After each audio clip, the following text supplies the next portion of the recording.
Hello, my name is Stephen Murray, and this is The Knoll, an online gathering place for the people of Knoll Lutheran Church and a place to share our community's stories. I often find myself asking, what's next in my life? And that's why I love Erika Vickerman's story. Her life has taken her so many places, but she too often asks, what next? But for her, the question is also followed by, where can God use me? When struggling with what's next, it can be helpful to reframe the uncertainty with where can God use me, and how could I make my community a stronger, more caring place?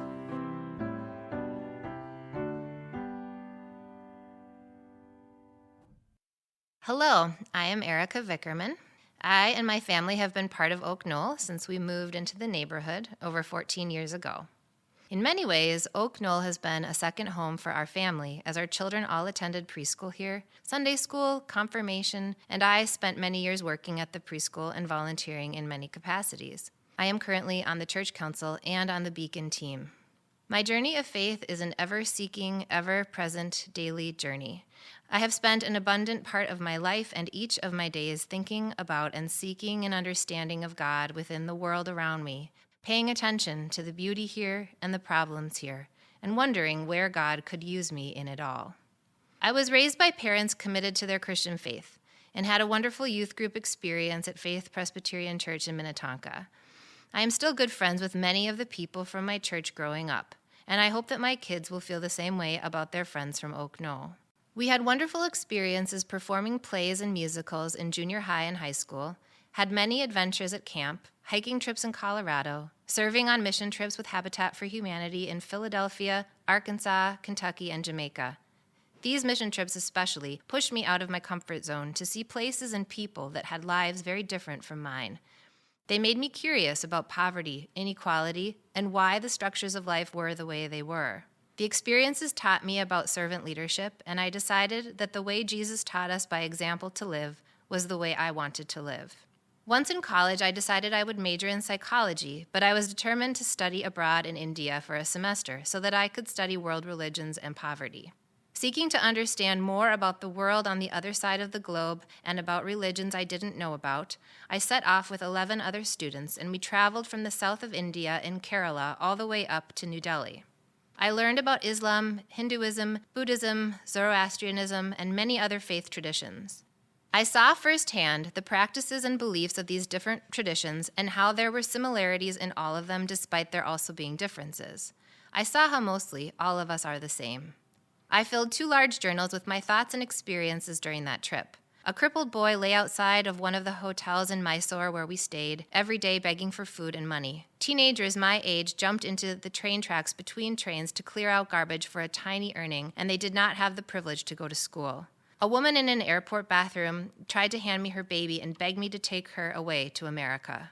A caste system that created such a lack of empathy haunted me. Yet we were met with such kindness and invitation by the people we met, welcomed into such humble living spaces, often slums in the inner city, and I saw so many things that broke my heart and made me determined to do something about children and families living in such poverty. I saw God in the eyes of every person that I met in India. I saw how we were all alive here on the same earth together, and yet they had no idea how abundantly I and the people in the West lived in comparison to them. There they would be, playing cricket and laughing in a garbage dump, bare feet with a broken paddle, and just enjoying life as children do, unaware what their circumstances were or how poor their air quality, nutrition, or health care actually was. I saw all the ways I took my life and circumstances for granted.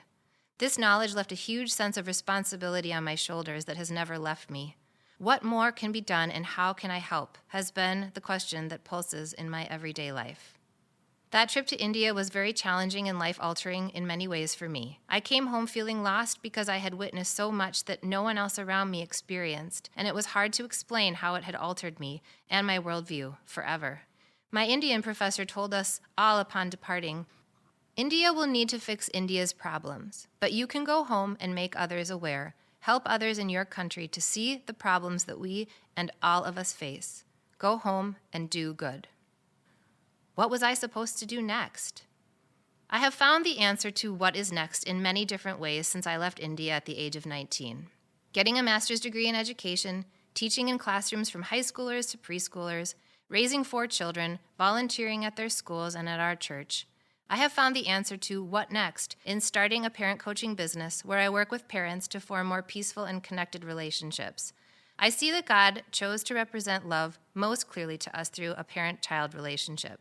This is the closest I can come to understanding how God cares for each of us. As I look at the future, I see how critical it is to raise children who hold the vision on earth as it is in heaven, and who will work towards that vision.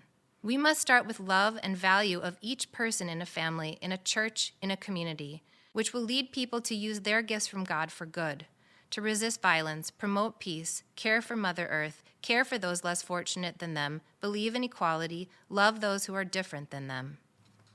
In a critical time when we are reckoning and awakening to so many things in our world, I am very interested in the massive shifts that can change our lives through relationships. When people can work on themselves and heal parts of their own lives, release past baggage they carry or undesired behaviors as a result, it can have massive effects on their children's self-esteem, self-confidence, and self-worth, which can have massive effects in their communities and transform future generations. This is my current work and how I am answering the burning question, where can God use me at this point in my life?